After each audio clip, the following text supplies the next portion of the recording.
Let you name.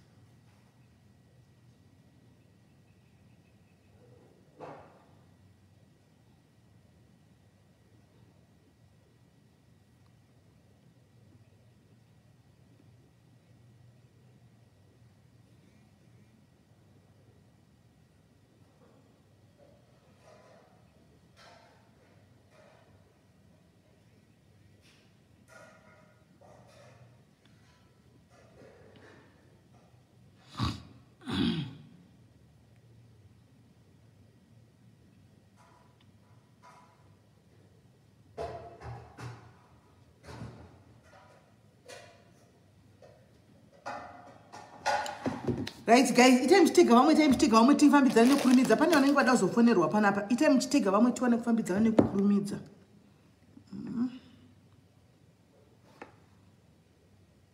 Ndikarenda save number dzavapa. Vanoda kuzofonerwa vaya. Tione kuti tinozvifambisa sei.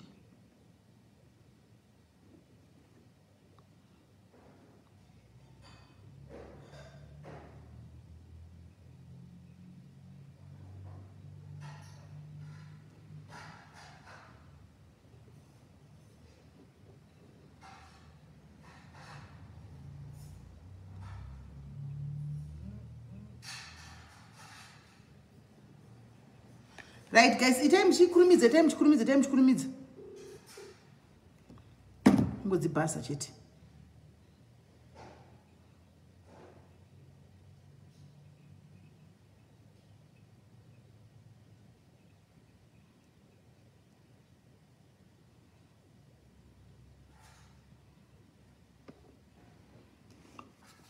Right. Puri. And to bring back make party 3. Vakangovera vangouya vanhu vachitoda kutongotaura inde chingodzoka handiti ndo basa rangu pakambanika panapa pakambani because things will go well.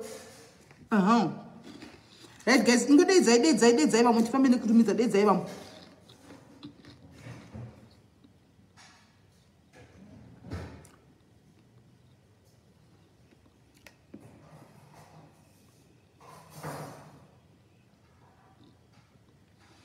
Like itai guys nekurumidza itai mchitega vamwe nekurumidza itai mchitega vamwe nekurumidza ta 380 itai nekurumidza itai nekurumidza guys itai nekurumidza tapa 400 pasara 100 tega nekurumidza tega nekurumidza guys ndikakokanyawo bins dzangu ndikakokanya bins dzangu guys munongodzona dzichitenderera masitutu ndichitotaurwa kana kutoitirwa malive. They are allowed. Kana ndabirawo munhu andika kana ndaitawo zvakaipawo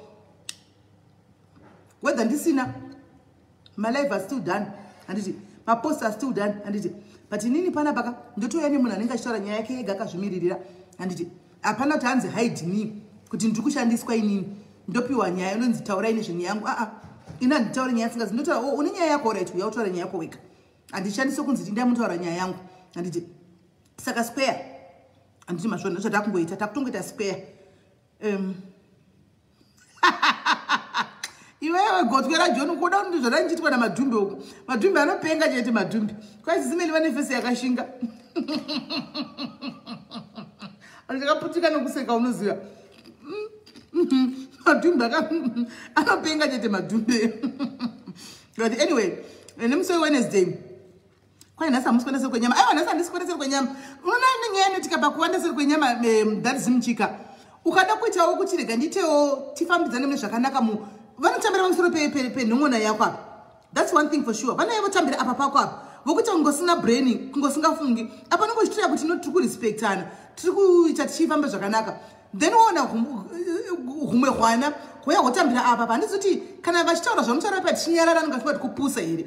That's the mistake that they do. They confuse silence yaunenge wadecidha kuti ndikanyarara ndingoignore this nonsense darike nekupusa so vanhu vada kutotambira apa because azhinji acho vakawanda behind maghost account andiona of which ndechida kutofamba navo zvakasimba ndozoita team yangu iri kumasure machepeseni vana andiserira vaya hana cheripoki mama timu rangu ana maimenesa vari kuseri hobo timu riri kuseri handika rotisimera tisi kuzvida nyararai ndonyarara futi andiona vokutangosina kukwana futi andiona it's wrong but anyway takwana nhamba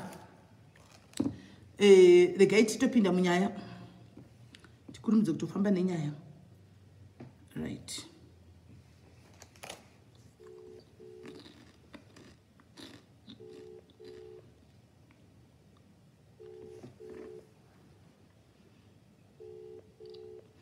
Justice, what do you say?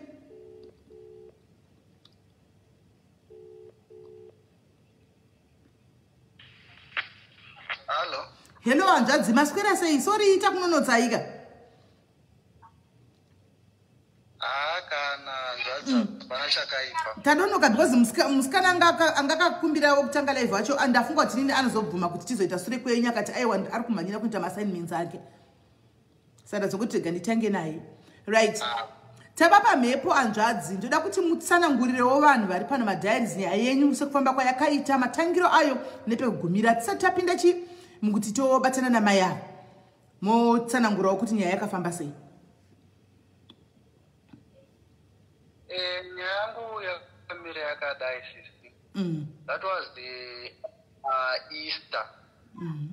Ndakaona yaitengeswa infect. Yaitengeswa iri pagurupu ndaifarira kubvunza macondition emota pamamessage mota yakanaka haina kana problem haina kana chii haina kana chii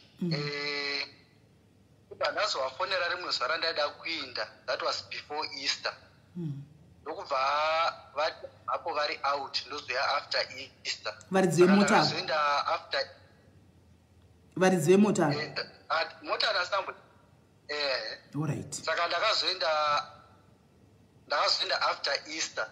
That was Thursday kandisingakanganisi. Zvara rotodo. Tikaenda tikaona mota iyi hatina zviri kuimutsirwa kana kuita sei semota yatatanzwa kuti mota bhosi takati tisvika pagedhe mota ichitopinda pagedhe nemwana. Ndobva tavamirira vangapo. Havazosvika.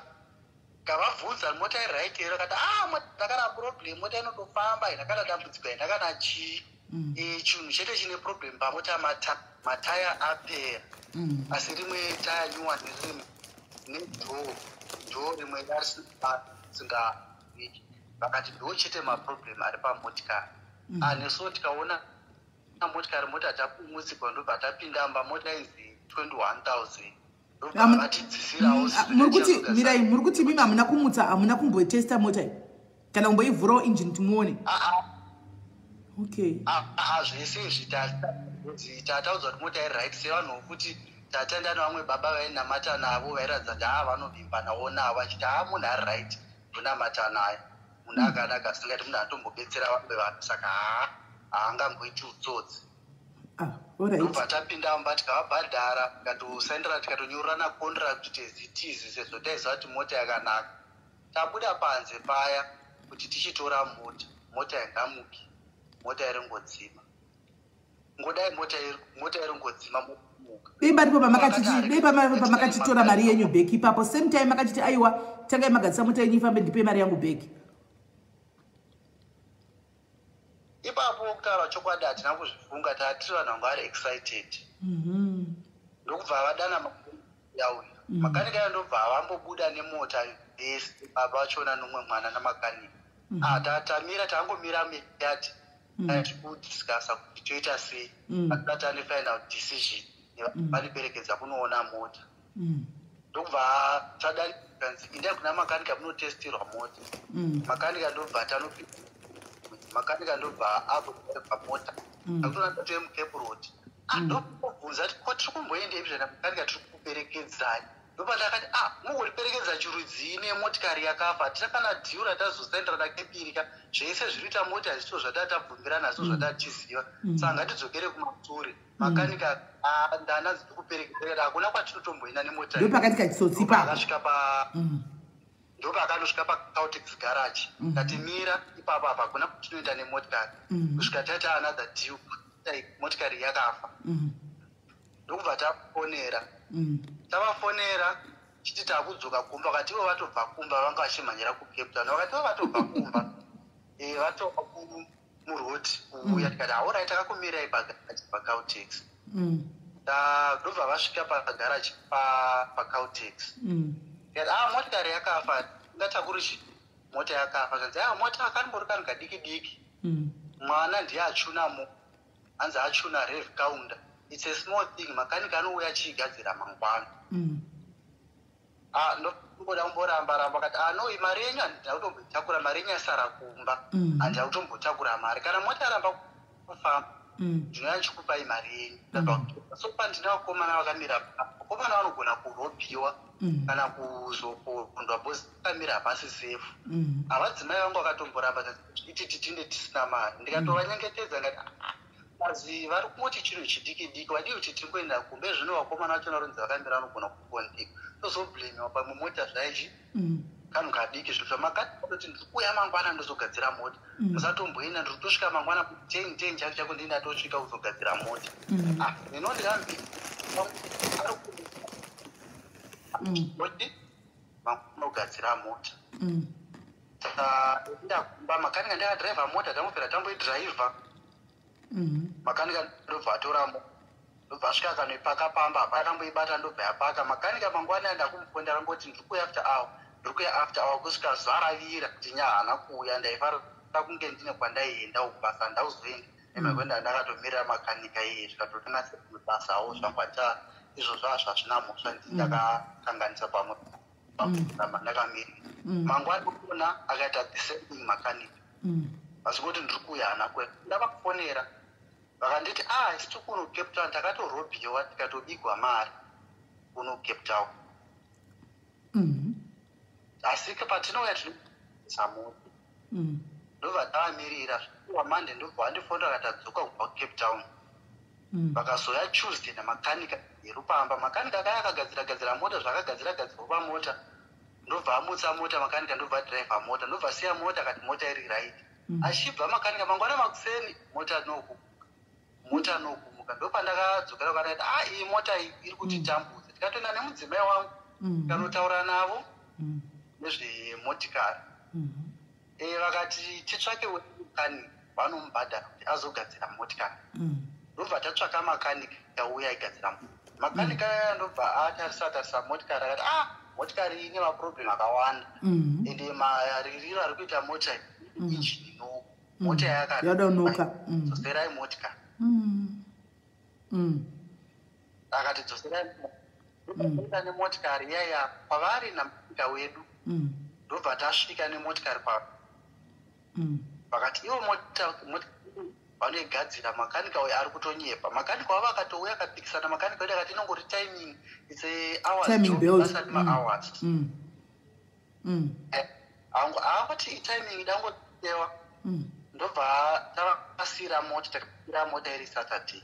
Apa umwe mwedzi wakanga watopera mwedzi ne2 weeks apa mwedzi ne2 weeks zvazvatopera paipapo nguva yese mota ichida kugadzira ndobva tasira mota Sunday mota Monday kwakuzobvunza kuti motikari afava vakati motikari tiri kugadzirisa only that makanika wacho anogara ari busy iri basa remahours kairi ataura makanika waya kuti time remahours ikavapa 2 weeks kuti vagadzirisawo motikari 2 weeks dzadziya dzikasvika pakupera ndikatombovafonera dzati dzapera ngati wafa mota pakugadzirwa tizotupamidzana pamwe chete handina kureplya papo ndikanyara ndonazoti mangwana achona ari muzuva rekuti china unotora motikari ndopa ndakabvunati motikari ndopakuti motikari nimwe sensa iri kushota chinyati ina zvemotikari handichazvii kozi nguva yaremi ndakupana kana 2 months mari yangu motikari yachona mina zvina muchitora motikari yenyu tichita marevhesi dhiri mundidzoserei mari yangu. Mari yangu iya ndo yairi kuti vakanokupa kuCape Town asi mari vakanditi vasiya pakati vandori nemawitness aitovapa achiti mari vasiya kupa vatomboshandisi mari vakasiya kupachi zvirati vaibhaya time ikati vaita sei kuti mota yachona igadzirwa kuti vaiziva kuti mota yakafa handizivi. Ndo pandakazoripotawo kesi yangu kuna vaShelton. Shelton Chiyangwa. Shelton Chiyangwa ku-PE. Saka vaShelton maripota kuna Shelton imimi Shelton akati chii? Vakati vachanosvitsa nhau yachona then votaura navo vozoseta up a meeting. Saka vanga vasipo ndakazotaura nachairman. Ndataura nachairman pakabva paita strike ndakwakusina kana taxi aifamba vhiki rimwe kutotanga mandi nekubva pamatexi nobi.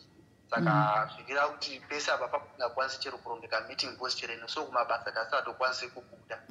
Saka meeting yacho ndakamira update kubva nhasiwo zvikiriro neribhozidhora tasununguko kuti tifambe. Saka so far I can't say kuti vaenda kati vatei bosi ndo first free week kuti vatange kushanda. Right. Saka mota iyi yanga iri mota rudzi yanzvadzi? Daihatsu Cherati. Alright, Daihatsu. Alright. Pakati mistake next time anzvadzi yangu kana makutenga motikari ka mota ino munoenda namakanika muende mega. Motenga motikari inototestwa chimaona zvakafanana nekutenga hembe mushopu. Handiti kana munototi munotofita hembe kana ikati mukatona kuti hembe kana chero dzimwe hembe unogona kutotenga usina kufita handiti wenda nayo kumba as long as uine slip yako isina kubvisa mataki ukasvika kumba ukaona kuti hembe haisi kukwana kana kuti hembe handichaidi kutonga kuti handichaidi ndine kodzero yekunodzosera hembe iyoyo mushopu ndotora chimwe chinhu kana kudzoserwa mari yangu bheki. Anomaona saka next time kana makunotenga motikari munofamba namakanika wenyu okutestirai motikari kubva kuengine because wona motikari yakanzi namakanika wenyu ine sound yeengine knock. That means iri yanga iri padhuze nekunoka ikanoka kweengine muziva kuti kunoka kweengine kuita sei kutenga overall engine and that will cost you more than 60,000 amona darika mari yamakatenga nayo chi motikari. Saka hapana zvamunenge maita which you can get a car yakanaka chaizvo ne 60,000 anditi mazviona. Saka apa patobata ani mudaira kuti muri so since right now muri imimi ndoda kuti mundiudze imimi tobata mai ava here kana kuti ndobata Shelton Chiyangwa timbodzwa kuti asvika papi nenyaya iyi kana kuti tongoti bvo kuna mai ava because chatiri kuda nchekuti mari idzoke amai ava kuti mari havachisina nditi ndoko ndakabvunza ndikati akoma yachona munondipa mari yachona rini vakati ndokupa mari ndaiwana ndikuti handichati basa rangu nderekutengesa saka ndinokupa pandei ndaiwana ipapo ndopa ndichakupani kana maiwa kana pandei ndaiwana zvarini vantu vangataura sezverafu here maya ndotori ndakatoda even makozesa ndotaura navo izvo zvese zvaitaura ndakarekodi vandotaura zverafu zvondingatokutumira imwe audio chaiyo yandaitotaura navo vachitopokota vakatosvika pakutodudza kuti ndisauye kuofisi kwavo satarambe nchivanetsa vanondimirire nevo vari kutsvagawo mari yacho. Right. Saka baba imi muri kuda kuita sei hatiri zvinhu zvinozokanganisira kuti muwane mari yenyu totanga tabvunza here Shelton because mumwe wedu panapa Shelton Chiyangwa we can call him and ask him kuti nyaya ari kuipinza mudariro rini tomirira iye Shelton obva atisvitsirawo message kuna mai ava kuti makamirigwa kana mukasabhadhara makamirigwa ku social media uko kana kuti totongoti bvu because ndatombotaura navo mai ava sanda kutaura nyaya yemota ndachida kuona tanoresponda here pana vasindira mamessage vakaresponda handina kuzombotaura nyaya yemotikari kana anything ndangoita kunge munhu ari kungova mhorosawo zvangu vakatozopanda zongoguma utanawo pavati ndiani ndopanda zvakazongonyarara ipapo. Saka handisizoziva kuti toita sei kuti zvamuri kudai mutiite toita zvipi zvacho. Ini zvangu ndiri munhu ari kutsvaka help saka handizivi kuti zvakanaka zvachona zvinoita ndiwane mari yangu ndezvipi. Because since muri kuti makamaripotwa since muri kuti makamaripota kune committee yenyu anditi kune committee yePort Elizabeth anditi maybe tinogona kumanya kufonera mai ava anditi mai ava vobva vati makatonondiripota kuFacebook handichakupi mari iyoyo hatisi kuda izvozvo manje nokuti sichazova posta tigovarembedza tigodi pachatiri kuda ndichoti mari ibude kana kuti timbofonera chepe inikikiri Shelton vachiyangu tiitaure navachiyangu vachidza kuti ivo vazive kuti nyaya yavo yafuti kwatiri tonza kuti meeting yacho vari kukwanisa kuiseta apo zvarini handi kupolisi makaenda here? Ndina kuenda kupolisi. Ko makaregere kuenda kupolisi nokuti paperwork yese munai? Tinonetsa nje kuti contract yekutanga yavakasiyana vanga vakasiyana kuti as it is. Saka patakazosangana pagarage pachona hatina kuzoita contract sekuti munhu wandakatrasta plus daina baba namatana vachiti ndinovatrasta ndopamakairasa ipapo ende vaitoziva kuti as it is vaitoziva saka kuzoita imwe contract sekutoti munhu wachona ainzi munhu anovimbika munhu akavimbika munhu anotombobetsera mwe vanhu saka akatomboiti zvinhu zvakadaro saka pandakatozova bvunzo kuti baba munhu akundijuda handizipambasi vatoti handitoziti vapindwa nemai handitozivi munhu wandaimbonaye handitoziti ndovatangira pakuti ndivabvunze nditonyarawo nazvo. Alright, mune audio yacho iri mumbotiplayera audio yavari kuita rafu yawe? Ndinayo iri mufoni handizivi ndokuti ingoendaipa paprofile penyu mukwidza kumusoro mune player inoplay pamuri pane endai paaudio yacho iyoyo mungonosvika kubaya inobva yaplaya inoplaya tozvinzwa. Alright, regedzai ndikuplayerei ndoenda kumusic rai ndinde pairi ndonoiplay ngoendai pane nhingi yacho munoiplaya. Alright, ndokandiri kuenda pairi.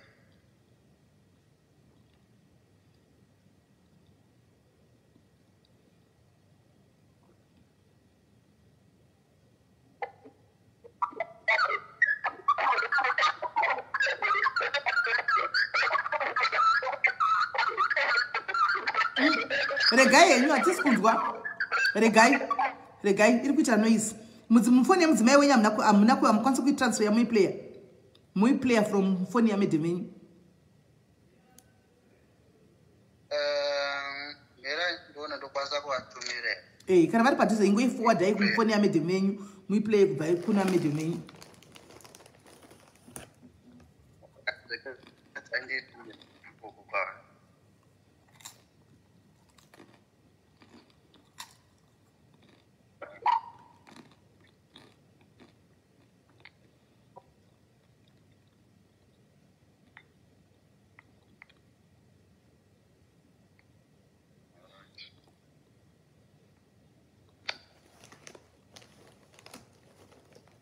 Kana tisendei pafoni pangu?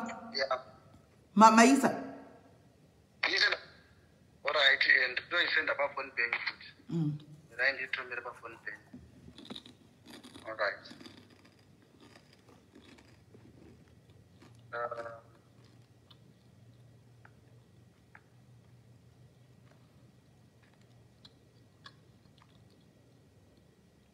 Dzimwe dzinodzoka mukadzi wangu abigwa kubigwa $380 mari yepassport yayo apiwa mari yake nhasi. Guys, takaitaura pano nyaya iyoyo. Munhu uyoyo kumapassport office kwakanga woita kunge achawaita achindifonera day and night. Mari wapiwa nhasi mukadzi iye nhasi wadzosegwa mari yake. Nhasi apiwa mari yake because nyaya yanga yakora muto. Ndaitumira audio yachona. Matubira mirai nditarise. Mirai tinzwe tani. Right, ndaiona. Kudai rafu iyoyo regai ndiise mune imwe foni yangu tinzwe.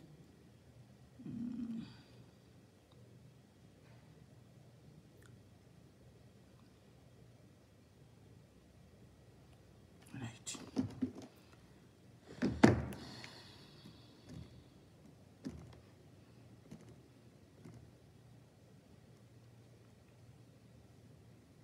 Aitinzwere audio iyi kuti inofamba sei. Agreement yepayment big by bit. Agreement yepayment mother nditoziti mari yacho ndandewana ndo reason yandaisvitsira nayo yangu. Ndakagara nemi fair ndakakudza kuti ini ndinotengesa ndinokolekta. Ndakatotaura kuti even example kuti ndingachaya navanhu vanoita maokini ndinotengesa mari iri mubhuku ndinokolekta vanhu vanotambira mandate. But chino changu chake chekuti any time ndapinda munhu ndobva ndabhadhara even before mandate. Asi zvikaramba mandate ndinokolekta mari yemajaketi ndinotaura first payment. Andizvo zvandakataura naye. Pakudazvimurana makodo ndoti maingondipopotera chero pandakukorera vanhu vaipopota mukandisisayo kupisi kwenyu. Ndakatozopopota because inini nemi takagara pasi tikataura. Mama muchikodzokora chinhu. Zvakanaka maina mamangara kuti ndepei. Mukundishamba zvamutatekana mari yenyu ndakazokupai munozodzokerere kuvanhu vamuri kutaura yavo muchinotaura kuti aiwa ndakapuwa.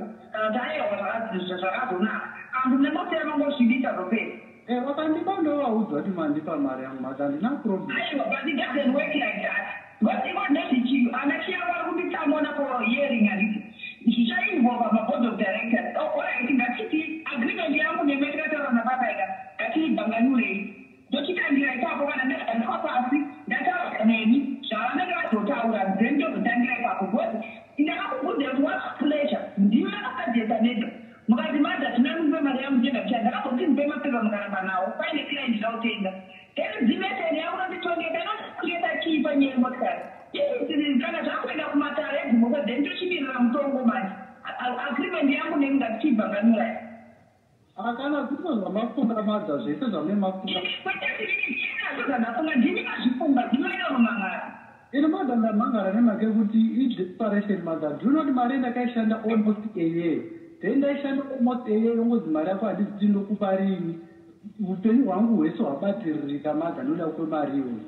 Alright, zvakanaka. Alright, mamangara nokupa desperation. Alright, it's fine. Ngachimirira panchachedzo ndauzwa ndichauzwa date. Lekuyeko pamwe nemiyonobva mauyo totonganiswa. Then from there tochita ndatombowara mountain. But mountain ndiyanga itondidya mwoyo kuti let me raise a reasonable amount. Ndipe baba mari yangu. But since matarudzwa kuti ngazvienda kumutongo ari katingomirira tozwa shanda musango. Ngoda zvamema. Tacho akona ndafunga ndimazvifunga. Inini ndimazvifunga katike zvamafunga inini.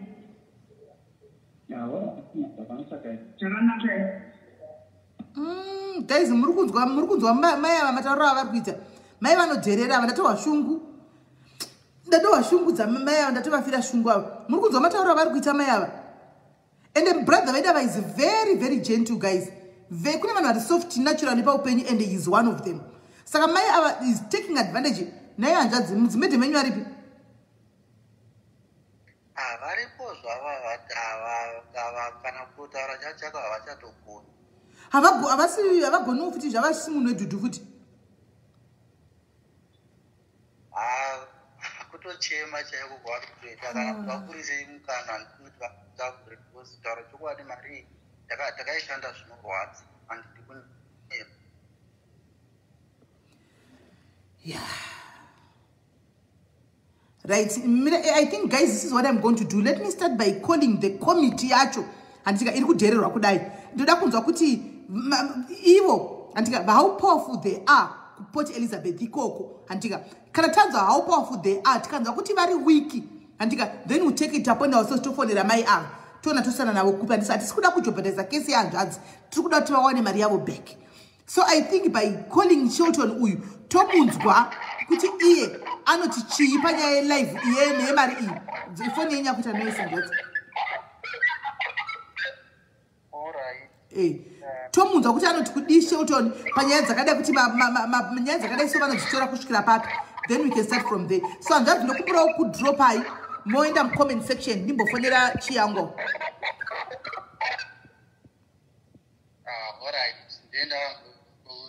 Imwe audio yavakati ndakataura navo ndiri pazasi andakufai. Mugomaisa imwe? Pazasi. Ngetiwe imwe yacho. Alright, donai zvenyu hanzvadzi. Donai ndifonere chiyango wacho. Tinzwe kuti nyaya dzakadai vanodzihandla sei. Alright, donai mupinde mucomment section. Ya zvorwadza izvi guys. Ende munoona zvatinoitirana mutsinyi watinoitirana mamazimandogara nchikudzai mukuzvionera. Mirai tinzwe imwe yacho tisati tafonera Shelton. Problem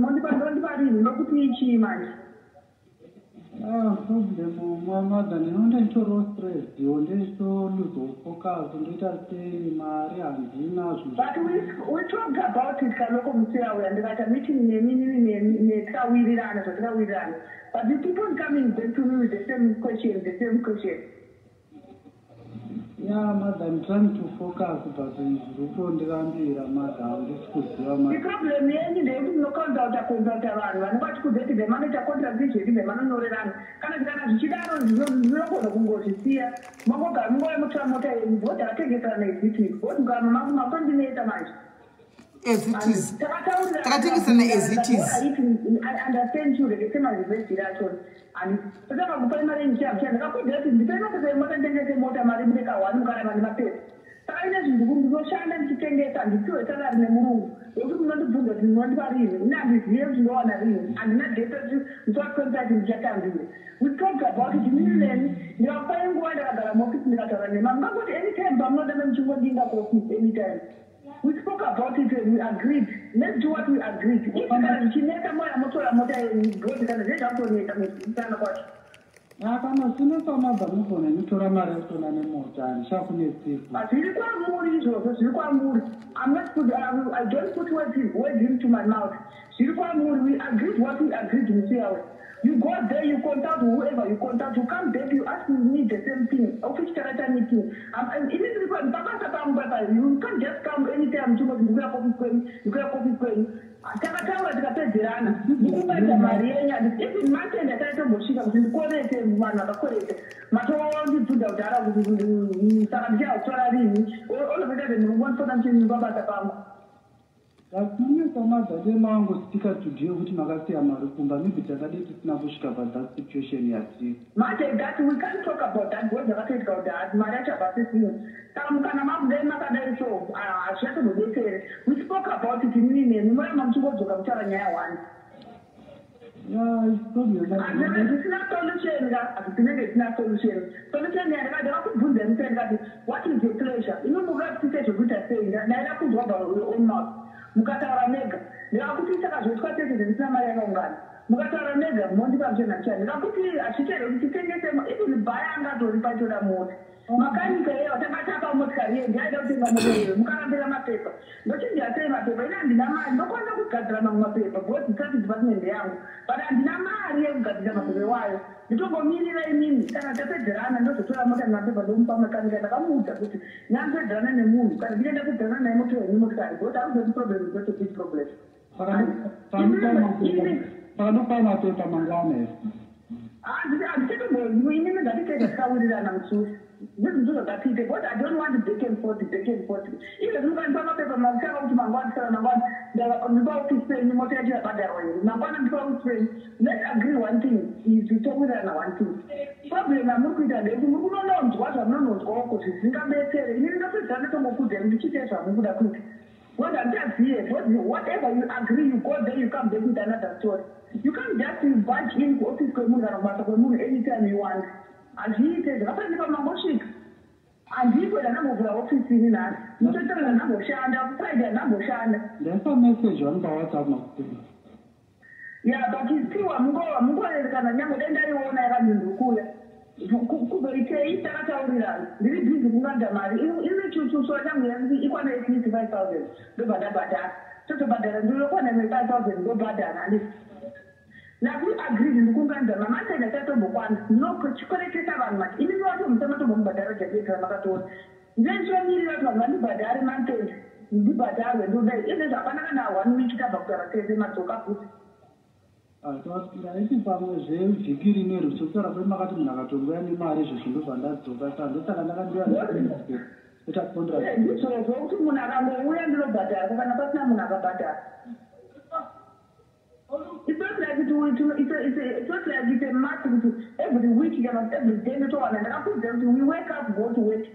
Uite hope yekuti wairina nhasi ndozokora kumba ndine 200 ndinokutengera machinzi kana ndimuke ndiende pamwe ndonowana 400 pamwe ndonowana pamwe kwete kuti unotoite masi ndotowana mari everyday saka isusu hatina nekuti mamutongoshanda mukaofisiwomo hatina kwatinohora mari tichahora mari ndotoni tinongoshanda like that zvakaonekwa takati agreement last week and mwedzi ukatonopera izvo zvimwe zvakatonopera we have a lot to do, we have a lot tinobhadhara takatobhara handingangoti munhu akangoti tinongoti 20,000 or ndatoiwana pa 10 days kana nidhimiwo hakuna kana varungu chaivo vane mabhizinesi hapana anomboti munhu pa 10 days atowana 20,000.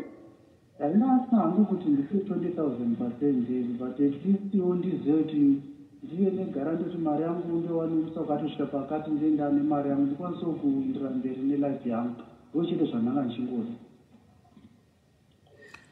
Handiyazivi manje Inini ndingangounganidza if we agreed that day.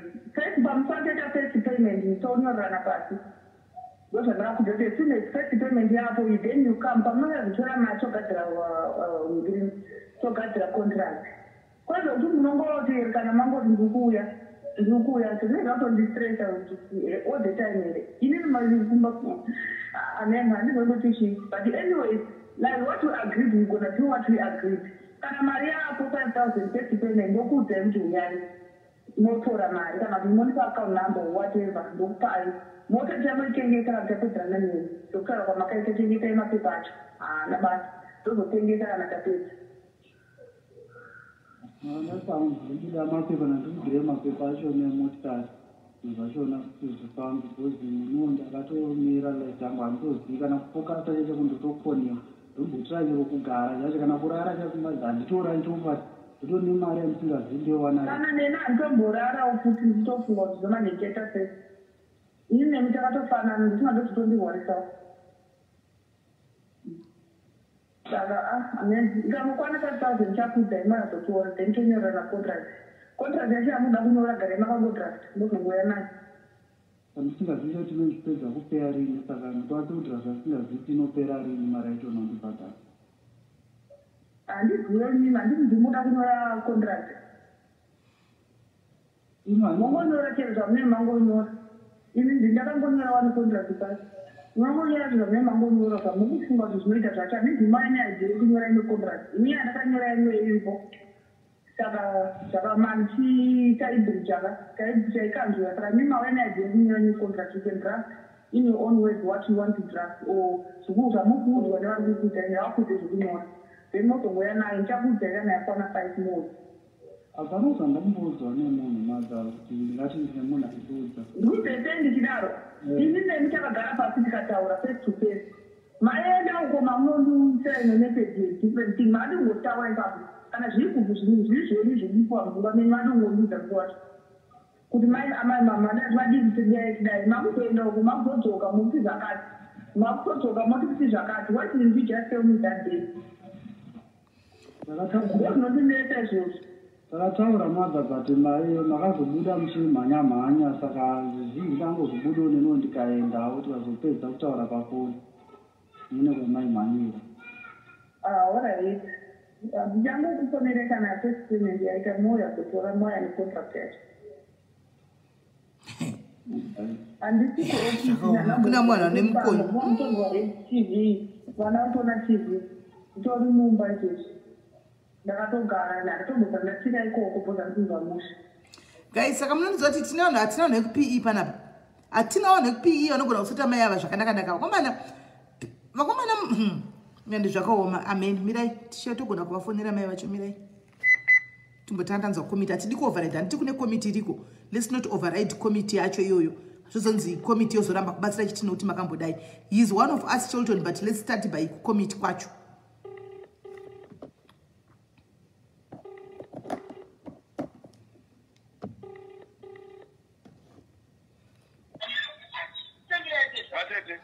Shelton nde?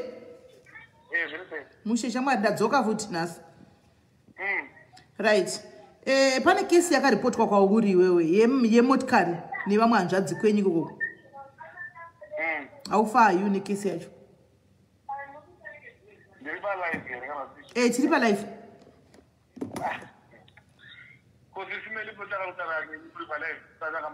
Iwa unongosina mhosva kaiwe tichida kungohwa feedback because takatotsamwa singatoiti zvine maaudio ari panapa. Maaudio ari panapa naumira zvakanaka mai vanojairira zvototi ndiri kutofunga kuti mangwana ndikwire bhasi ndakanaka paPort Elizabeth kovakinditsa. Kunovarova? Alright, yeah, the matter was brought to my attention and I have spoken to my to Cynthia and I need to find out. Remember, the other one was parties. Tarangu Girosa, Nagaitwa now. Nababa Vakatenga Motka. Nema audio, I wouldn't know. Oh, Salastiana, Neman's Granda Gaita from Cynthia. From Miami. You could have been I was dripping from Thursday. Okay. You could be number is so. Mira, I landed 5 minutes ago. About 30 minutes that quite stupid number right now. Now, the reason why this Nakuita go back to Baba is that I wanted to bring both parties together. Yes. That was what was supposed to be happening this week. Because I think this is good. That's the part of it. I don't know the other two Matisco and was but you will run about him to another. Is just not to understand about but you understand. Okay. I would like to think, that is what I was going to be doing. Okay. So, Maya, or you have a different vision. Vakatichi, Maya. I'm not at liberty to discuss that life because it's a process I'm still going to fulfill, I'm still going to do. So I can't be discussing what she says. But I'm not at liberty. Okay, did you get this audio? Okay, no problem. We have heard that you are not at liberty and what not. Say that what go no side. Because satisfied participants we are allowed to do anything. Right? Do you work up at work as well? Agreement ya payment mother chose iti marashona nde wana ndo reason yandaisitira nayo yangu tu ndakatara nemifair ndakakudze kuti ini ndinotengesa ndinokolekta ndakatotaura kuti ivi example kuti ndakashayana navanhu vanotama wokwini ndinotengesa mari iri mubhuku ndinokolekta vanotambira mandate but chinotaura chekuti anytime ndapinda munhu ndobva ndabhadhara even before mandate asi zvikaramba mandate ndinokolekta mari yemajaketi ndinotaura first payment andona ndakataura naye Pakuda kuzivirana makodo ndo mango popotera chobada kukorera vanhu vaipopota mukandisisa yokutiskwei vakakona ndakatopopota bhozi inini nemitauragara pasi tikataura mamamuchikodzokorora chinhu zvakana pamena mamangara kuti mukundishamba zvamutatekana mari yenyu ndakazokupai munozodzokerere kuvanhu vamuri kutaurira muchinotaura kuti aiwa ndakapuwa kana kuti aiwa zvakazonaka antu nemotera mangozvidisa zvopera wakandiba ndowaudzwa kuti mandipa mari yangu maka ndina problem aiwa but it doesn't work like that but iko nezvichiyo anachiya vari kunditsamona for hearing handiti zvichainvolva maboard of directors alright ngatiti agreement yangu nemetikataura nababa ika ngatiibhanganyurei ndochitangira ipapo kana ndakandikwa pasi ndataura neni zvavanenge vazotaura then tozotangira ipapo because ndakakubvunza kuti what pleasure ndimi vakasadzesa neto mukati madza tinamupe mari yangu ndingacha ndakazoti ndipe mapepa mukaramba nawo paine client zvautenda then dzimeteni yakuda nditongeta inotongeta chii panyaya yemotikari izvi kana zvakuenda kumatare egumoko then tochimirira mutongo mati agreement yangu nemi ngatichibhanganura kana kutonga mafunga madza zvese zvamune mafunga zvazvandafunga ndini mazvifunga dzinoiroma. Right, Shelton, did you get that one? Wakaiwana here miche yekunzanzi ndakatoda wakandinondiriportera kuvanhu vekomiti vanondita sei manje kana yakatodaro handichatokupi mari yacho ende havana zvanondita ngaichibva nyangura yecontract. Aiwa izwa izvi kumene pandakataura navo handiti amai ava and indeed she has got a right to say that. Remember when you have got an issue kana ukanga waripota an issue to a certain person that you have reported to, allow them to take you through the processes the vanhu vawaripota to. So you don't go about uchisoila image yemunhu handisi kuti ndikuvarererera uchijeopardize case yako by talking to everyone when you have reported. Are you everyone? If I can ask you, Chiambo, are you everyone? This guy came to you auntie, because you are the committee members. Statement yandakaudzwa namai ava yakasiyana nezvandakaudzwa namai because even she says more many people have been told about this and even after she had spoken to me and saka tiri kuti nini vana vanowirira zvokuzivana zvina basa but kana paita nyaya dzokubirana dzakaita seidzi kana chinge tauya kwamuri kumakomiti vakuru kana kuti mauya pano isi tongokutonga ise zvazviri tinongoitaura nyaya sezvazviri. When you called me today, I'm not going to be jumping through the processes that you know because you have called me on your line. Yes. Yes. I'm not going to be pushed to jump into processes that we are supposed to be doing because you have called me on your life. I've not done anything about what he has told me. From the messages I sent him, and then it means choose another path. party you like even through your platform. Then that's it because that's what I remake. That is what we are pushing for. Look Chiangwa, you are a man. Look Chiangwa, I was in but I should poke a chance. It don't mean some Vrasha with him on chance. Wona Chiangwa and this guy by coming to me and inini chukufonera and not fonera my arm. The phonera iwe wantika to respect protocol you put Elizabeth. Because listen, you bomira depends. You are gonna show them no part time. You can show them bomira on the page. And no, I've reported the case who commit and you put Elizabeth. Then I said to him, no, you know what? Simply because he couldn't put Elizabeth, couldn't commit it was very illegal. Shelton is one of us, and let me call this Shelton. Tinzo kutinyanza kadai agai afamba nekushikira papi. Vakatana nguraba kuti aiwa kwakune ma strike. Saka I think because of my strike angariko and see vangwasa kwanza kudi ndosha ndiri kureva imbopa munhu chance ataure imbopa munhu chance ataure vakataura kuti kwakune ma strike maybe ma strike chi ndiwo angachimukanganisa nditi ndikati no hatidi kujamba protocol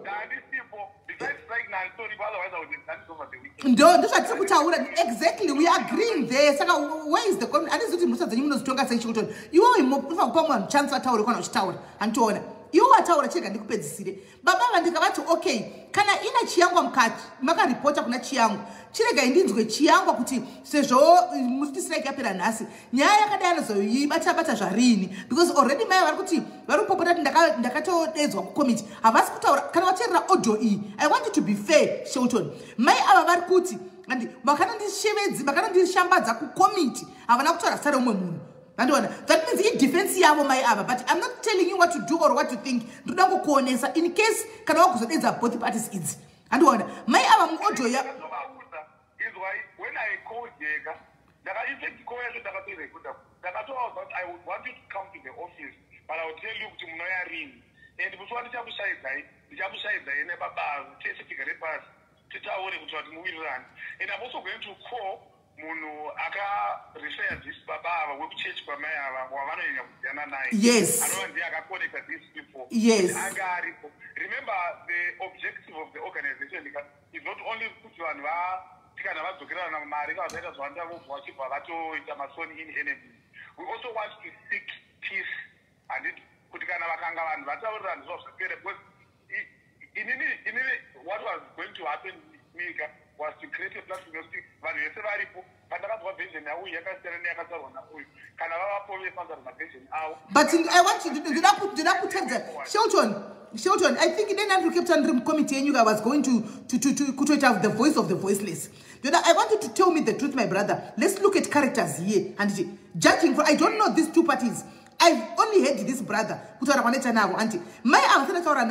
got my voice note. Let's look at these two characters. And pane two characters apa. Pane one character and Japis. Ye character. Oh, I'm going to right. Judging guys from the character, you can actually see kuti my I'm going to override and judge near kutaura. Kune vanhu vakadaro guys. And inini I'm one of them. Saka ndozviziva. Ndiraitono ndingamubatire kwatsaka. Because I'm trying to be careful and there is a case so I'm trying to be careful pano into this pressure kuna iye Shelton na ruendo la nyaya because meva dash ndatonti character ikai vakatosaiza baba vakudhara kuti ava vana zvanondiita hanimona ndo zati ndakaunoda ende ichifa yakaload ndo zvandiri kuona apa vakasaiza mai ababa vakudhara ndo zvitoripo pana mai vai Shelton ndimufonere ndofunga WhatsApp esquita ndimufonere nemwe number nemwe phone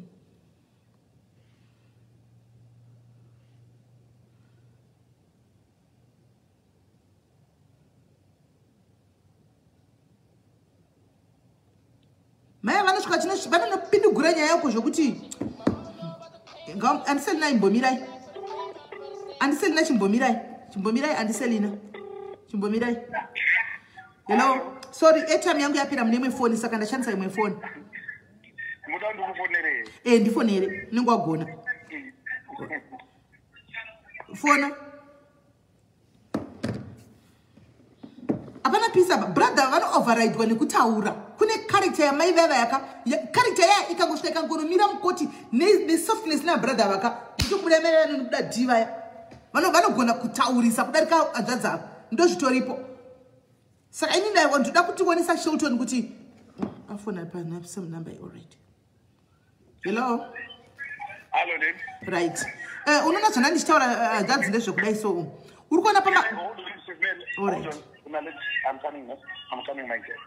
Let me just finish this. Yeah? Thank you, my baby. Okay. Shilton. Uri kuchochana na lady vasaidi aiwe zvakakomera. Alright.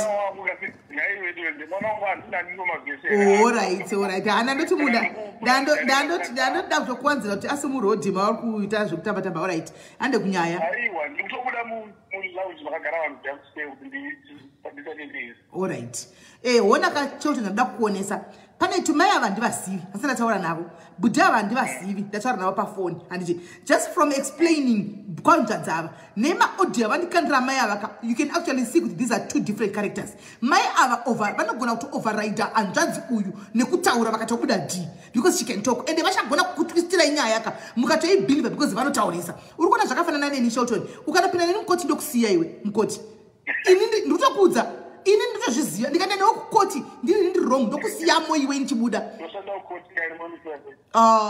ndezvekutamba Shilton kuna vanhu vakangozvarwa vakangodaro inini am one of them ndozviziva zvino ndo zvina mai ava hanzvadzi yangu Shilton ndokumbira chinhu one please do kuya kwanoita kwauri tandoramba vanhu vanga vachiti mai ava ngavabatwe ndikati no we are not going to jump protocol anditi we are not going to jump protocol because kune protocol iriko yatino observer isusu tiri maZimbabweans and Shilton you are one of us andika ndikati handisi kuzojamba protocol ini chandingadoita kufonera nigikiri iye chiyangwa I think we will make a mistake in the book. I didn't then go back to Baba and it's no shit. The Jabu phone arrived and I found funding and that's how we pictures for none. But that's all now. Maybe any fuse no, not that I'm not going to put any I can forget that big. I don't know what to open my parents and repeat.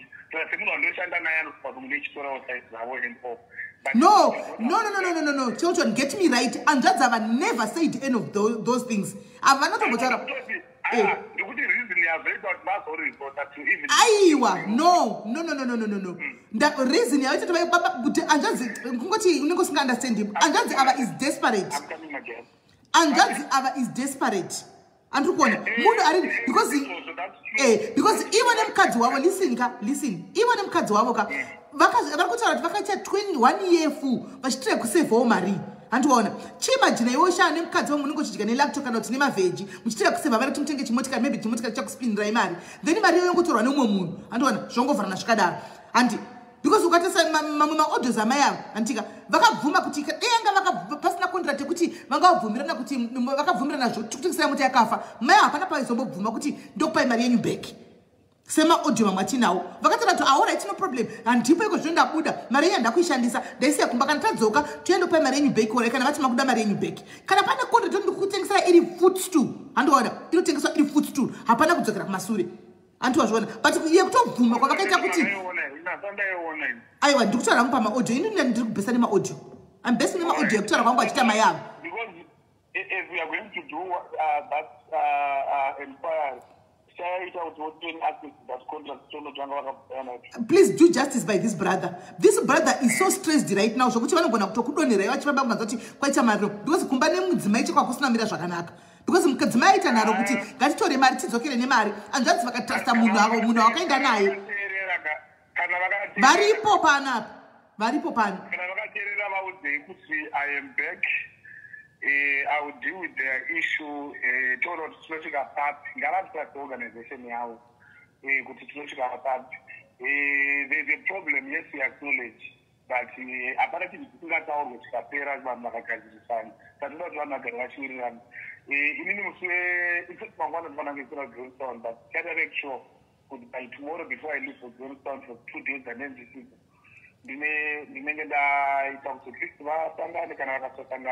I can do that virtually, or if I don't do it virtually, I will make means by this week. Yeah, because I think kuti tunyaya itongo zvirifesha mwari baba vangu apuwe mari yavo back because atizodi kuti mangwana tizoti susu inonzi forum yekuport Elizabeth iri biased andoona vanotora side revari kana kuti munotengwa hatidi izvozvo kana tikaita decent inquiry and then we made a way forward. I'm not a law enforcement agent. Kana ngati tisu tukayavane way forward ye refund. If the refund is going to happen after a successful mediation, there is nothing that I can do out of that. Baba avane kwafuna kuzotora this step further to engage the law enforcement agencies. But this is an organization who would have created a platform where mediation has been conducted and was successful. Kana ikanga yava successful ngeni successful in the sense yokuti pabvumira vanhu pakubvisirwa mari kana kugadzirana mamotokari whatever. But everything kuti mumwe anotadza kufufira nai Shelton right mira ndikubatsira ipapo hanzvadzi muri kuita mediation ndimi handitika ndimi munenge makabata nyanga apa handitika ndimi varidzive community aiwa teerera unzwe asati ndapedza point yangu yakutondivhara hausati watapedza point yangu yakutondivhara maita mediation handitika paita way forward handiti this mother vati ndichabhadhara mari yababa ava handitika maybe in 2 terms 10 kana kuti ndinoikwanisa in 3 months handitika chamunofanira kuita imimi kurai kunyora an affidavit handitika munonyora an affidavit mai vosaina kuti ndakati mari ndikwapa kudai umwe kopi rake unositendwa kucommission of oath kuitira mangwana mai ava vakasabvuma contract of yenhingikiri yeagreement iripo then we would advise hanzvadzi on what to do handi kana kuti takuudza hanzvadzi kuti vaindise mapepa wao ekupi then totangira ipapo. I'm alive to all those things. Tinobatsira kuti pave nepeace so that peace will prevail. Have you been told that the school has opened? What? Aiwa hatina kwazvechikoro sitogwe chidii vanhu vakapiwa mari dzavo isu kana vanhu vangopiwa mari dzavo hadzisinei nazvo izvo hatinei zvechikoro izvozvo isu tiri kuti aimboda isi takanga tava takamirira vanhu vedu aiwa wakashotoni iwa ungatimanikidzika kuti tipakete chikoro chamai vaya munhu ane history yeutsotsi right vakapa here mukomana waya mira iwe Shelton iwewe Shelton ukudatara nyaya yechikoro iyoyo mira iwe Shelton mira iwe Shelton mira ukudatara nyaya yechikoro iwewe ukudatara nyaya yechikoro peki akapa here mukomana wekukapitana simene zogona zvakatora zvakanaka ya uber driver 20,000 yake akasara akamupa here pa 65,000 pa 100,000 akamupa here haana ndati urikutaura nyaya zvechikoro utika ndoti vanhu vakapiwa mari avantika pane umwe akazofona iwaenda handika akapa pa 100,000 ane agreement and everything mukomana driver mauber handika pavakati kabvura chikoro handiti vakadzoserwa 80,000 20,000 akaramba naye ende 80,000 akadziserwa namai vapeki akaramba kudzosera mari saka ndizvozvo saka uri kuprotecta vanhu here uri kuprotecta vanhu nemaskeleton avo aiwa kana zvabuda pachena Shelton face them kana zvabuda pachena especially nyaya dzemari idzi kana zvabuda pachena face them usanudze zvechikoro hatinei nacho isu taida kuti vanhu vedu vapiwe mari dzavo vakapiwa takati move on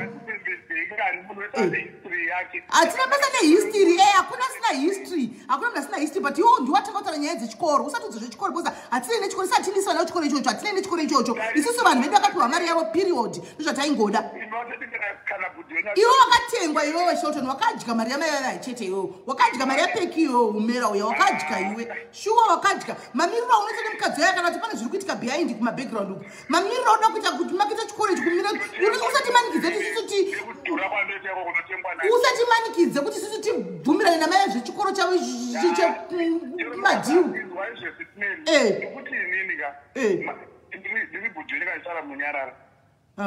alright taura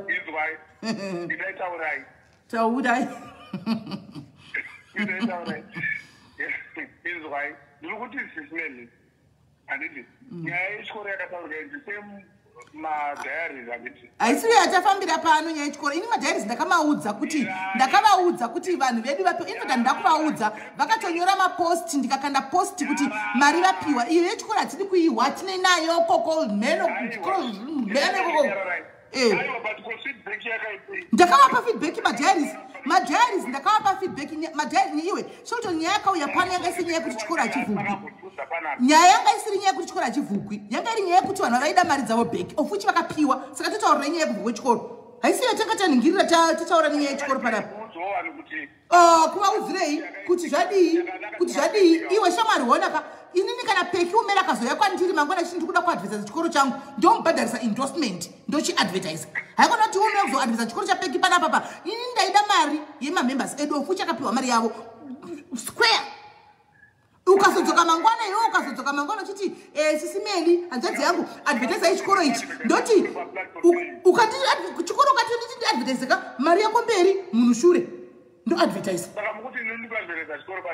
ndizvauri kuita iwe uri kuadvertise chikoro kuti nditaure zvechikoro nditaure nezvechikoro panapa pasi pachikoro panapa inini ndinotogona kuzozauri kuti mamavhezi akawanda akadii akati musachamambondipa kana muri munotiwesi muchida panano kwamavhezi adaipana SIS MELLY musakana chamambondipa iwe shamwari iwewe ndiwe shamwari ini nditori pabasa sha ini ndinoshandira zuka unozviziva nditori pabasa saka ndo is part of my job description nekuti kana ndakumaketa ini mavheji angu kana chinatomake rimwe munhu iyeni kandimaketa mavheji angu ndotomubhadhara una ndo game racho andoona ukoya kati ndine organization yangu ndavhura makomba angu SIS MELLY ndosaka chinzi kune mabrand ambassador basa rangu rinenge riri rekumaketa makomba ako iwayo unoona saka chikoro chikanzi ngachimaketwe pano mari yake mberi ndombosiya zvekuti wakambotorera vanhu mari ndombomaketa chikoro andoona ndozvatinoita Alright, saka iri bondo zonzwa newe kuti nyaya yakamira senta kamirira netsoka mbiri chaidzo.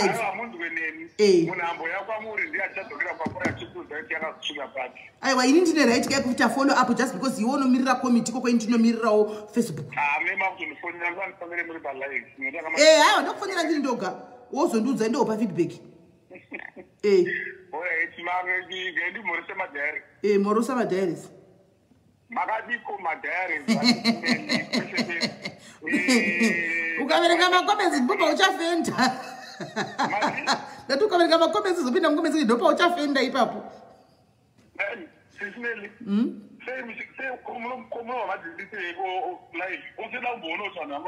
Ati delete my live isiso ati delete my live uri ku wrong page chat tine rimwe page yatakavhura aiwa takavhutine 2 kune rakungomirira kuitwa my live chat rakanzi diaries live kumberi then kuita raunoziva iwe rera rangori rinoitwa my live nevamwe vanhu indoita pane rino iri SIS MELLY's diaries live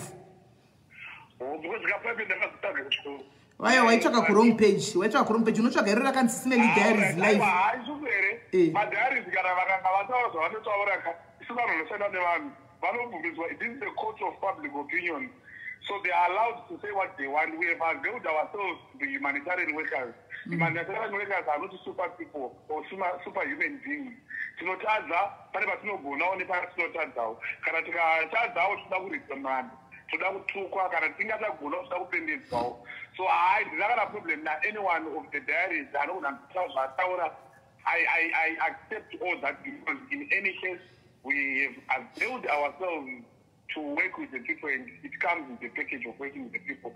But everyone who is following on this platform right now, I am greeting you, and I'm passing all my love and greetings to you all. And I'm saying, may the good Lord bless you, Kwetekwamuri, and extend your territories, Kwetekwamuri. Another update again, many of my permits.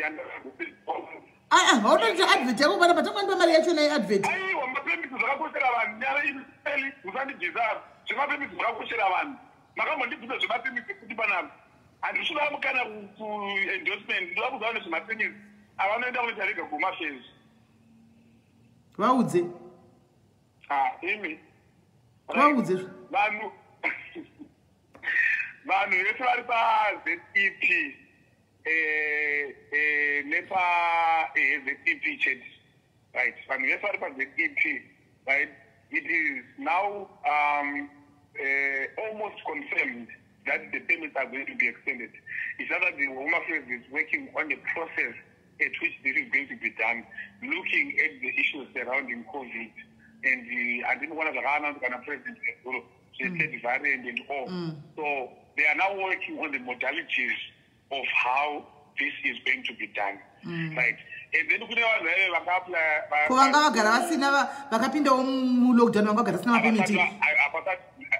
not said anything about that yet.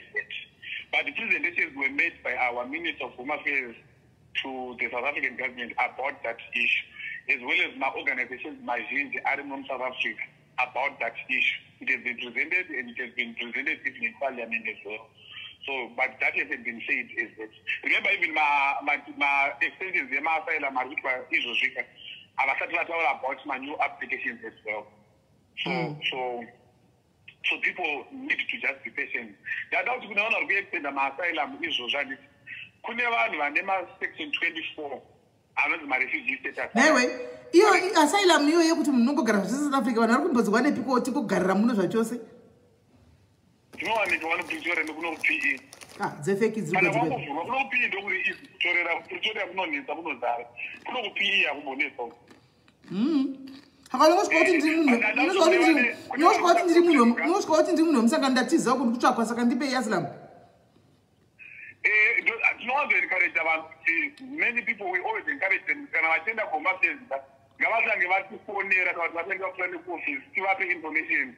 Yakakosha, you could try in the Puno Tower of Comafe if they claim for the asylum. Because we don't know anything we don't do economic immigrants. And this asylum is not reject.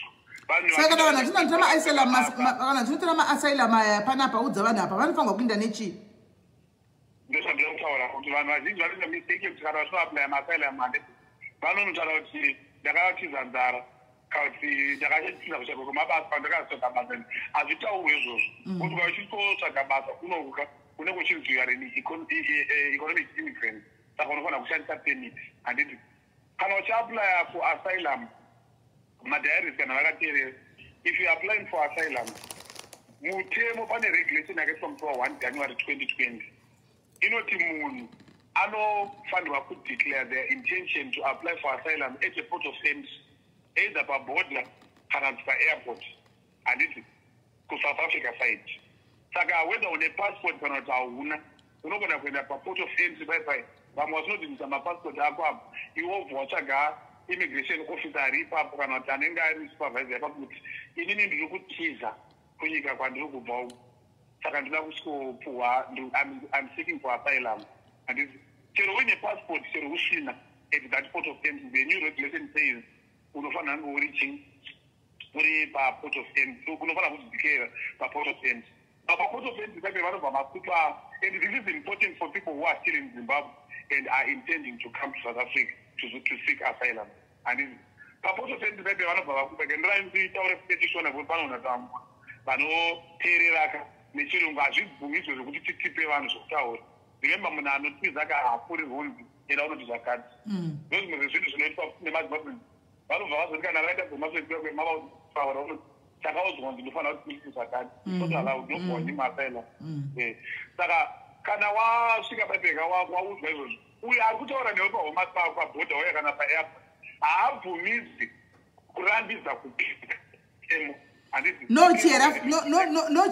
Yeah, it's just okay, but this is also very important for Zimbabweans. Akawanda MSA because avaskutozziva kuti chichaitika mapemisi avo mazhinji akuexpire manje avasikuziva saka iva vana chiltonjora chipengeka kudai vanoshanda close to home affairs ane access yekuenda kunobvunza kuti what is going on.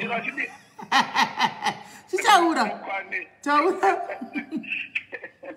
Alright, you would saka kana uye wonu kushora na port of entry and pakutema hapo kuti unonyeba jogera munyika kwako kana dazviti anditi haabvumirwi anofanira kukupa ino section 26 transit visa anditi that section 26 transit visa iri valid for 5 days zvairi valid for 5 days vanodaro because inokuendesa panearest refugee center convenient for you anditi saka pane yekumesina pane Pretoria pane yeku Cape Town PE neDurban but the functional right now imesina Pretoria Port Elizabeth for my applications. Saka vakuti kana tikakupira kumesina section 26 yae unokwanisa kusvika ku PE within 5 days anditi saka kana wadaro manje unoscopresenta that section 26 yae uku ndiko unonosangana neanonzi RSDO Refugee Status Determination Office ndiye anochikubvunza manje kuti akasizei handiti chichi zvazvaita sei wakuchenza information yatinenge takupa isusu ndosaka ndichikumbirisa kuti mutakurudze kuenda kumafezi kuti tifonere anytime mutakurudze kuenda kunotaura zvisirizo because of course unogona kupa asylum yako but it will not be for a long period inenge yarejectiwa because of maunenge wataura vamwe vanhu vanofanira kuenda kuti dandiri weMGC saka ndakatiza nonyangika opposition handiti unogona kudaro patikana wakasamaubvunzwa onzi waisidaimuziki yako kupotaisa kuharare wakubvunzwa ndichaeneno yemuziki wemaharare ndiyani iye akutaura nevane vati zvigugula pakombi haazive atingoori kuti wanga wari exit muharare hauzive chaeneno pamwe unobvunzwa na president umoto wamuzive kana tinoziva chani vice president ake kana tinoziva monzora akauze mavice president ake so tinoti kuvanhu ngavagare vakatsvaga information yakakwana vasati vaenda kuti maapplications ava ave success but treatment waraipoti ndandataura ndeye munhu ari kupinda munyika handiti ko vakapinda before musi wa1 January 2020 vanozodii nokunzi vakawanda vakapinda before regulation nevamwe vakapinda futi Alright, iwe Shilton ndoda kuti appointment newe kauzonyatsokuyadeera unenge uchitsanangurira vanhu nyaya idzi ndonyatsokuva tega ndovadedza nokuti akuda kupera mapermits evanhu vakawanda akupera zvemashuwa saka vanhu vanenge vaida kuziva kuti zvinofamba sei vanhu ngavabatsirike because mari dzatinaikusumba kuvanhu hawandisa izvozvizvi uye by the way imwe nyaya ndoda kukupa futi update yemusikana wekusumba yakaiswa pagupenza akakwira track nezvinhu zvakadiwa upi remember papage pane munhu akanyora achimene kutaura kwandikuta nepitori mujeni ndakakwira track mukabva manditega so mukabva manditega I'm speaking to the husband, I'm speaking to baba vati vari kuZimbabwe and our lawyers are working on it. I think Mangwana will have a very, very good feedback on that issue. But one thing that I've also managed to do is because Monani are diabetic and it. But I've also managed to be out now officer in charge. But after that, give my external supplies which stuff. But actually, we're Mkatina has name. Actually, Momkat to Batawin. And the Yagi to the 1 line, in the Spanish or Chinese. Cause anyway, Yai Chakaman's of Witika to Katia Sumba, Nawe with Trakachitiza. Namutiza. Yakaramba Munyaya. A lot of things happened were wrong. It's important to another house. They have what's known as Superman. And I'm scanning your diaries, Kakasungoya, Muskana Yaka Bandit. Nobody, I want to continue my back, Ndakabirwa, Emma Sola, Emma cell phone tower, and it. I told me for Van driver, I really for police station. And about police station.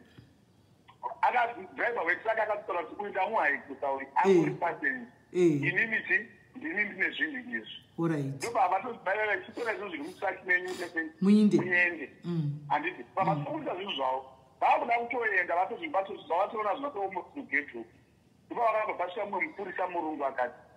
Even Muruti, who I am, what is it better than Mangwana? Mono Magapuri Tower and Yemen, the Shin, Monosozi. Uingano Burtu, Kotu, my way. And the Mujarism Kazuaka Nuranyaki Quantira 20 pain. There was something wrong that happened, which is to be cancelled. Naenda kupochita kwe ndoba kocha once saw no this is it but I know what kana ukasungwa ka obvious uri Zimbabwe how does it have legal status here and this is pa kutari so much legal status yake pa one passport yake madesa kapera saka maybe nekusaziwa ukuthi kana passport yake expire within madesa of COVID lockdown unobvuzoga uchi ndifuna kusaziya and this is but I don't have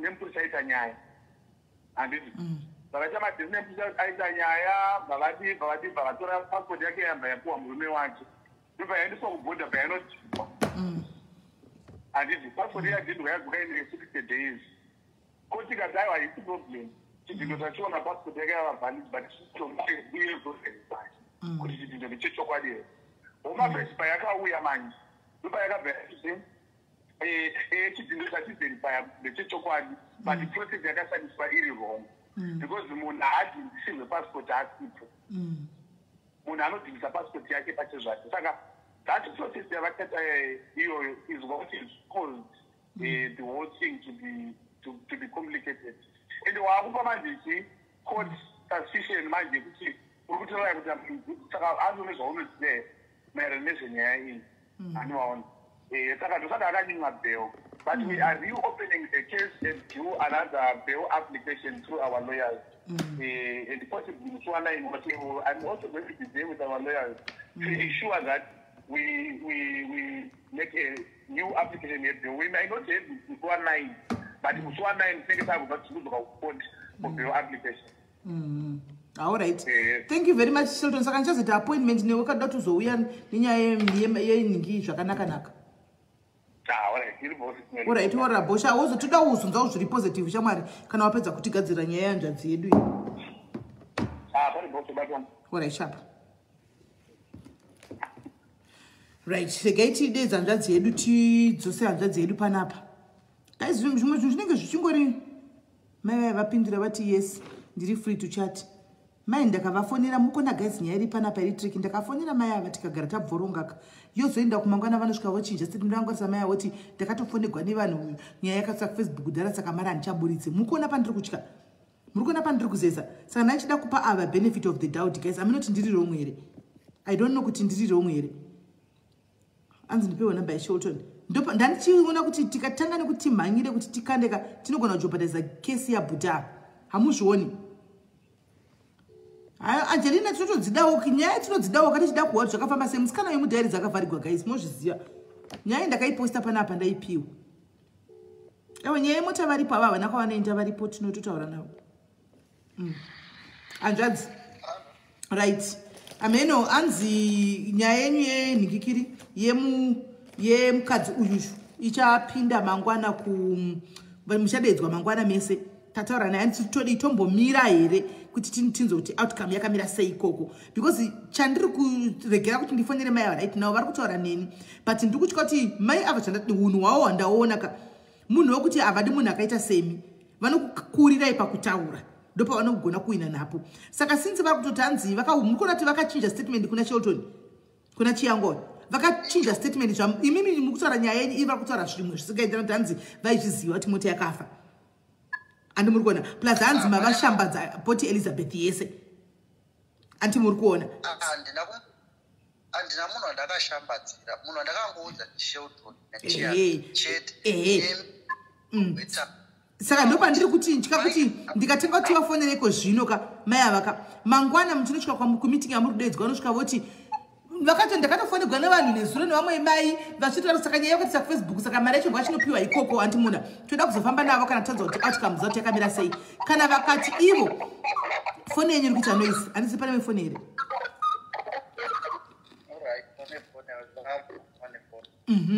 pakaita inonzi chi pakaita kuti mangwana mamaita meeting yenyu vasaina imimi kana vakabvuma ndiri kubhadhara hanzvadzi ndokumbira kuti mudaiso endai neaffidavit form makangoisawo yenyu chi mangoisa affidavit pafoni kana vakabvuma ndiri kubhadhara vasainisei pasi andika monyatsoverenga chirungu musati mangosaina imimi handiti kuitira kuti vakazazobhadhara manje makabata evidence yekuti chi vakambotobhadhara kana takatombowirana kuti vari kubhadhara saka vaiwirana chii kuti vari kubhadhara chii kana chi vakatengesa mota yakanaka ani maona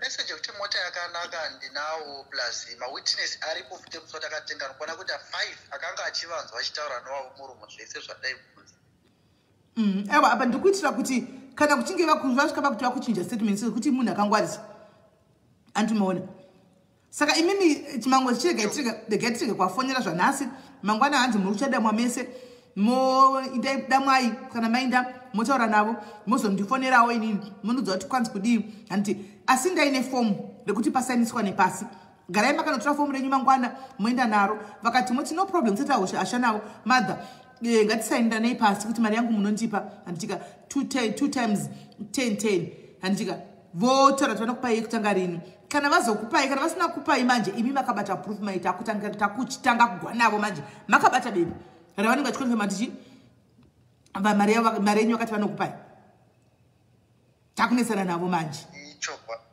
because ndikutya kuti nezvandaona zvandatosenza pamaaudio ayo tikada kutimhanye navo kuvaporengera itinauka ivo vari kutohwanda nekuti vanoudza vanhu kotonzi ndakafonegwa futi ndakakuudzai kuti vari kuudza vanhu ndakatofonegwa futi nevamwe vanhu handi muri kuona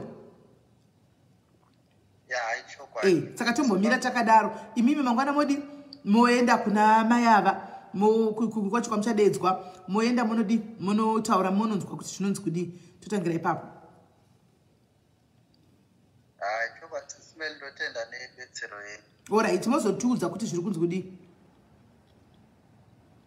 Ndinokuupdate hai pane zvese zvinenge zviripo background. Alright, no problem. That's morara zvakanaka nditi. Alright. Mai avapo pano because vari kutobvuma kuti ndavasendamse ndikati are you free to talk zvikanzi yes I am free to talk. Avasi pano. Handifungi kuti munhu ari pano. Ende vaya vanonotsvaka maijongwe vanenge vasina kumbonyora kuti maijongwe paFacebook vanovawanepi. Hapana zita rambotaurwa pano ravo rekuti munhu angaziva kuti ndiani. Saka chero madhalins akada kuenda tinovatsvaka vanonovawanepiko vanonovawana because kwangonzi maijongo unonovatsvaga maijongo vashaya wodi nokuti paFacebook hapana maijongo hapana pakugulani yangu neni hapana. Right. That is simchika kusiko kwa unogara iwe ku Port Elizabeth iwe. Ndoko kokau. Right. Saka guys ndo zvakaipa zvatinoita na SIS Zimbabwe muri kuzviona mavawa mai avaka. Ende mai ava zvakaoma chokwadi. Mai vangu achimboda makoronyera anonyatsa kuvabata vorwa vonodedzwa. Ini ndikadedzwa nekomiti yavo yana Shotoni ndosvika kuti mama funga kuita sei handidi kutongwa pana pamundidi andimaona. But guys maifilawo pain nababa mu voice ravo kuti hazvinanyatsa kumira zvakanaka. Unoona Angelina zvikuitika pascrape ikai vakada kutengesa iri scrape ka iunoziva kuti scrape inotengwa nemari havachawani 20,000 yavo. Havachawani 20,000 yavo. Scrape vanogona kunosvika vachipiwa 5,000 pamotikari yese. 5,000 pamotikari yese scrape.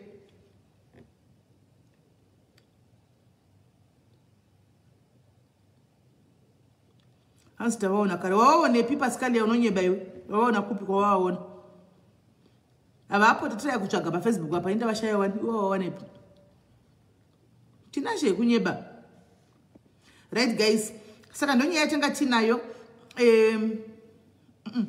Okay. Nai guys, nyaya yevana vekuhopli mukuteta sei guys. Nyaya yevana vekuhopli teta sei.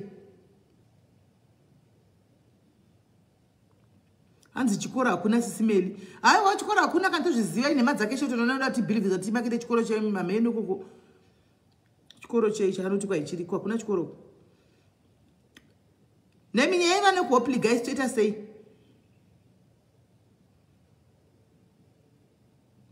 Handitauri nawo Franz ndatomukomirira kuti tizonzwa kuti zvafamba sei kumberi.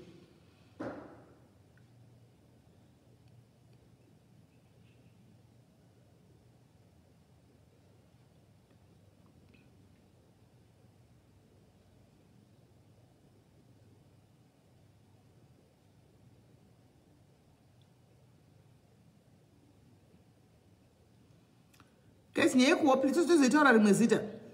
Hanzi ukamfota akadinda musuwa. Ende ufunge anamboenda kuenda asoguma kuenda kupaya. Handina kumboenda kuenda ndina sansa ndawana mapamba. Asa ndawana mapamba sinchaindako. Sandawana mapamba. Kana ndawana pamba ndichainda kwanzi na Grace ndokwedu. Saka munozivana ka Grace nya vanhu vese vakutaurwa saka munovaziva kaini. Vanhu vese vakutaurwa pa munovaziva kaini. Kana ndazowana mapamba sinchainda kwanza ndaenda ku. Kwanzi mudye ma things. Zimbabwean things. Alright guys, nyaya vana complete zongo yatichara naye rimwe day anditi tingopedzana zvo chitisane nazvo. And the other thing is nemuso Wednesday guys ndokumbura kuti mundi throw favor nemuso Wednesday. Andika mundidedzerawo vana madhumbe vese. Yeah, they are doing well. Gino Mausho ndizvo zvokudaro. Anditika hanzi ndipewo number ya Shelton. Nozoya WhatsApp ndokupa. So guys, nemuso Wednesday mudedzera vana madhumbe vese pana pavauye pana paka nemaZimbabweans ese amunoziva pane nyaya iripo nana maigweshe vacho maZimbabweans ese amunoziva muvadedzewo pana pamuti vauye pana pane muso Wednesday kune live yavo. Handika ichauya nemwe munhu nenyaya yake. Handika saka mudedzwa vana maigweshe vose modedza vana madhumbe. Handitika kuti muzviwirane. Vanhu mamuchinzi kwai ina namba lerina musatena makuti kwai muda namba dzaShelton. Ndanichinzi kwai musateerera Shelton makudzida. Ndanichitaura kuti zvinhu izvi zviri important zvikanzi hazvisi important. Mukuona kuti vanhu vakuda namba dzaShelton mucomment section ka ndozviziva. Kuna mwana ungasanambozoti zvinotangira papi zvinoitwa sei. Hanzi vana madhumbe setinenge tiripo. Yes. Ndiri kuda vana madhumbe kune nyaya iri chauya nemumwe munhu yakasina kumbonyazomira zvakanaka. Nyaya haina kumira mushe. Saka ana madhumbe nana mai gweshe vacho ana mai gweshe anditi ndiwe maZimbabweans ma-employers maZimbabweans please toda kuti muzoona nyaya dzenyu kuti zviriko zvakafamba sei anditika zvinomira sei anditi so guys morara zvakanaka morara munyasha God bless you andika you pray for me guys and I also pray for you andika tichimwene takadaro so guys vanzi kuwana fidze vauyawo here vana Firimoni aiwa vanafidza vana basa avo vanafidza ava vana basa apa vanafidza vana basa so guys saka morara bo tobatsana nemusi wechishanu wechitatu mwendai munoona kumastreet kwandiri kutukwa obviously nyaya yamaiki ndiri kutoitwa kanyama mumbonoona mastreets imo mandiri kutukwa imo hanzi ndikumhorose naQueen Square Square chera Square vavaonepi Queen unoziva kuti taterisha sakadzwa chimuti Queen ka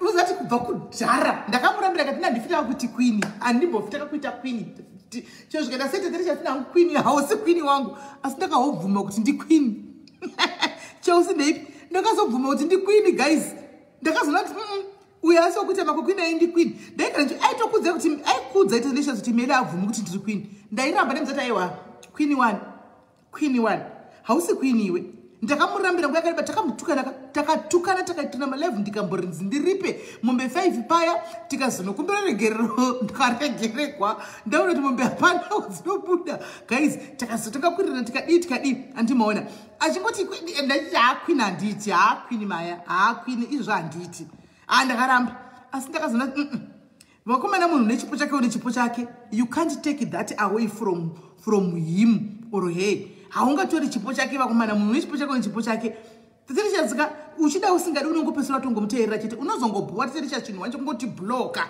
tine zvataita usati bloki tisu mafenzi acho uti blokirei kuti takazobvuma kuti uri Queen chiteka kuti bloka tionewo malive takasununguka nai shuwa totadza kutoona malive tikuti bloka tirege titoda kuti iwe utore chimuti iwe taterishas toda kuti utora chimuti ichocho iwe taterishas iwe ufambe nechimuti toda kuti ikoko utoenda kubig brother toda kutovhotera iwe uinde ikoko asi tirega kuti bloka usabloke vanhu tirege bloka vanotuka isusu tei tichipo mukuvhara mucomment section nokukuzirira usati bloki nai munosvisirewo message kuna Queen ndi Queen munosvisirewo message kuna Queen kuti kwaina nameli usati bloke uku toda kuona tichikomenda takasunungukawo tichinakigwawo namakuhwa ake kuti Delicious munakidza zvinobvira naimi ini kana pane munhu wana anonakidza paFacebook esina Delicious handida hangu kunyeba pamberi paMwari hanzi ndakatoblokwa ndakakoblokwa chete ndakablokwa ndisipo godza kwazvo ndizorunzwa kwakwe kune live ndichidaisowonika handichaioni ndikati ko ndaita sei apa pane chandaita kwai ndakakonzi ndine lavhiri kure kunge mazuwa dialito nastep mother kwakangonzi melane lave ndisingahwisisi mani lave yake inenge iri kure so kunge ndova ndanonzi block kanzirika nditombloka ndakaperegwa vediwe ndobva ndatoblokeyo animaona ndikazo-unblockwa neimwe account but yakandi-unblocka chaisi iye andofanira kukomenda nayo kukomenda neyo yakanzi SIS-MELLY ndiyo anenge da kukomenda nayo animaona saka ndikukumbirirai madhiaries kuti ti-unblockwe animaona asi kana ta-unblockwa naQueen handei tinobhihevha guys musanotuka Queen handei tinofara tinonakidza inozviziva kuti Queen unonakidza ndo munhu ina hangu paFacebook yese 1 munhu anondinakidza 1 munhu anokuti chero kaenda kulevel yako nestresika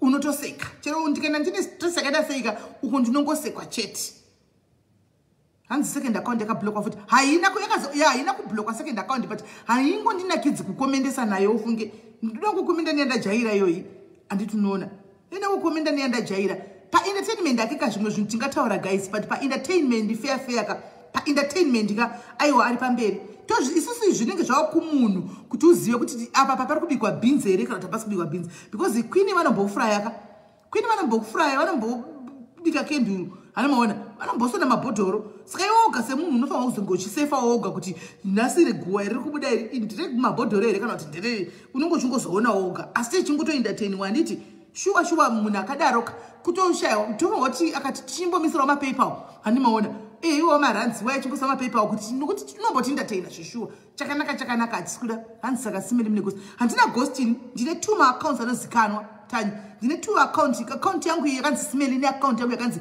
melin ine zita rangu riri fu saka inonzi melin iyi ndo isina kublokwa saka handinakidzi kukomerana nokuti vanhu vanoizivi inozikamwa nevanhu vanoziva zita rangu chairo kuti ndo account yasisimeli chaichaiyo saka neinda kudyira neyangu iyi kukonumenda neyangu iyi inonzi simeli ndo yandandajaira nei ndichida iyoyo handitiona ndo yanei ndichida handimaona